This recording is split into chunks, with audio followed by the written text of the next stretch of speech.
श्रीभगवानुवाच ऊर्ध्वमूलमधः शाखम् अश्वत्थं प्राहुरव्ययम् छन्दांसि यस्य पर्णानि यस्तं वेद स वेदवित्. This chapter begins with the Lord's words, and in fact Arjuna is spellbound, listening attentively to what the Lord is speaking. So therefore there is none other than the God who is going to speak in this chapter. That important this chapter is. And then it begins with the Lord's words explaining about the great tree. We all are fascinated by our own family trees, no? Belong to a particular family and then you have a family tree.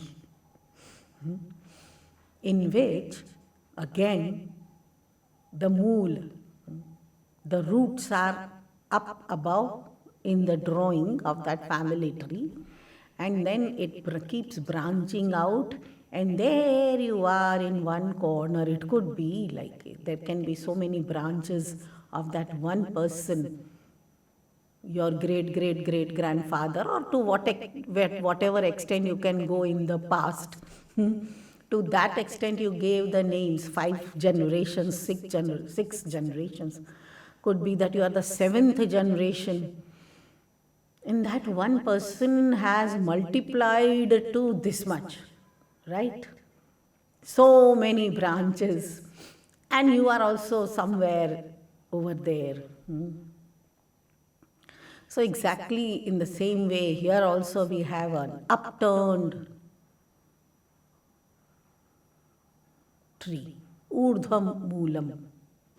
Bhagavan says, Adha shakham. The roots are upwards and the branches are downwards.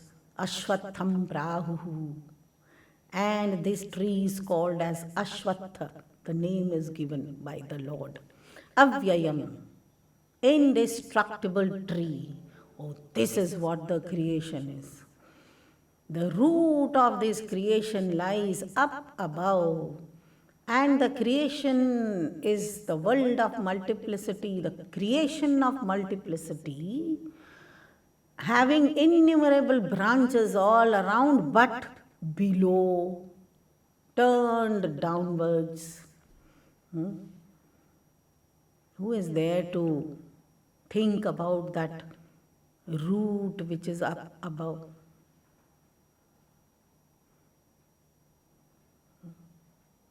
We don't think about the root. We are busy managing the branches all around us. At the most, 1 generation above us. That's all. That also is not nowadays much into the thoughts of the people. We think that, okay, I am what I am because of my own effort, etc., it can be. Or because nobody took care of me, therefore I am what I am. It can be. What about the root? So, the cause and effect, as per the theory of Vedanta, cannot be different than each other. So, if the root is the supreme reality, then the effect, the creation also has to be supreme reality. But then in between comes the combination of the 3 gunas, the Maya. So that veil of Maya is the root cause of this creation. Are we talking about that root, or are we talking about the original root? So we'll have to see. Here itself, in this shloka itself, it becomes very clear. Now, Avyayam, it is indestructible. So the creation is also indestructible. Why? Because the root is indestructible, so the effect, the creation also has to be indestructible. Chandamsi yasya parnani. And the knowledge, Vedas are the chandas, the combination of different chandas, meters, that makes one Veda. So that way we have these 4 Vedas. So the books of knowledge, or you can say the knowledge, Veda, are the leaves. The one who knows it, yas tam Veda, sa Veda vid. The knower of this is the knower. They, wise people, speak of the indestructible people tree, that is Ficus religiosa, having its root above and branches below, whose leaves are the Vedas. He who knows it is a Veda knower, is the knower of the Vedas. So this is the subject matter of the Vedas, one can say. And since it is the subject matter, so is it talking about the subject or matter? So it is talking about the subject. The subject in me is my root. And here I am hanging on to the branches, which are apparently the effect of the root, but actually speaking, it is not the effect of the roots. There is this in between, the delusive Maya, which projects it as so many branches. Actually, it is the projection which is creating the world of multiplicity. Otherwise, it is one without a second. Therefore, in the 11th chapter, if you remember, Bhagavan had told to see all in one. Because this all projection is delusive Maya, because of which I am getting deluded, and because of which I take it as multiplicity, I perceive it as multiplicity.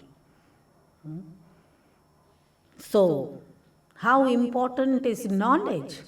Why knowledge is the leaves of this people tree? Because knowledge is important to know about this tree, point number 1.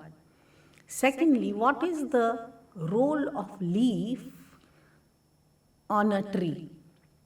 So the root gets the nourishment, all right, and takes it to the tree, but it is the leaf which actually, by the way of photosynthesis, changes its material and sends it back as nourishment of that plant or tree. So it is not that directly the root is nourishing the tree, it is via leaf.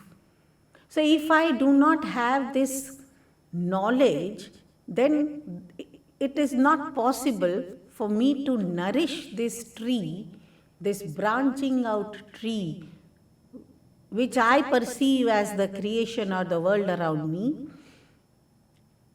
in the way that it should be, which can take me or remind me or let me perceive nothing other than divinity.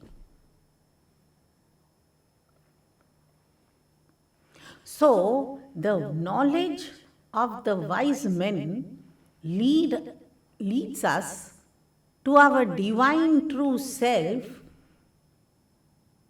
as the leaf keeps the tree alive. If you know that if all the leaves are shed and then no leaf is sprouting again in the tree, then only because of the roots the tree cannot survive. So, the survival of the tree or a plant also much depends upon the health of the leaves. and whether they are at all over there or not to help nourish that particular plant. So, also, knowledge is extremely important. And then ultimately, why this tree is called as people tree? What is the speciality of any ficus kind of a tree is again to be noted. How beautifully the wisdom of Vedavyasa has given this example of Ashwattha tree. Ashwattha, that which does not remain the same tomorrow. So, the changing nature of the nature, the changing nature of the creation is also signified by this word. And also, though it is constantly changing, and yet it is avyayam, indestructible. That is also very significant, that no matter how many times you will cut off a tree of a kind of people or banyan, it will keep sprouting again and again, again and again. So it keeps getting created again and again. The only thing what you have to do is turn the tree upside down, right? So that you can get to know about the roots also. So now we will have to see whether the roots are talking about or representing the Supreme Being, or the roots are the three gunas. Both are avyaya. Avyaya also indicates that which through passage of time appears to be ever present. Is it not true that life after life we come and go? There are forms and names and beings innumerable, they come and go. But it seems as though the world ever is. It was and it will always be. No matter how many times it gets destructed, again it props up.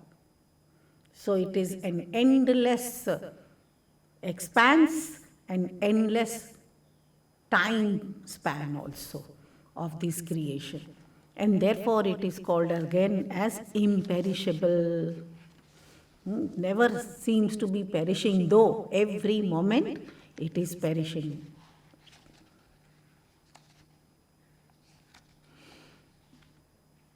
Very nice representation of how to conceive the creation wholesomely along with the roots and the leaves, but some more aspects of tree to be considered.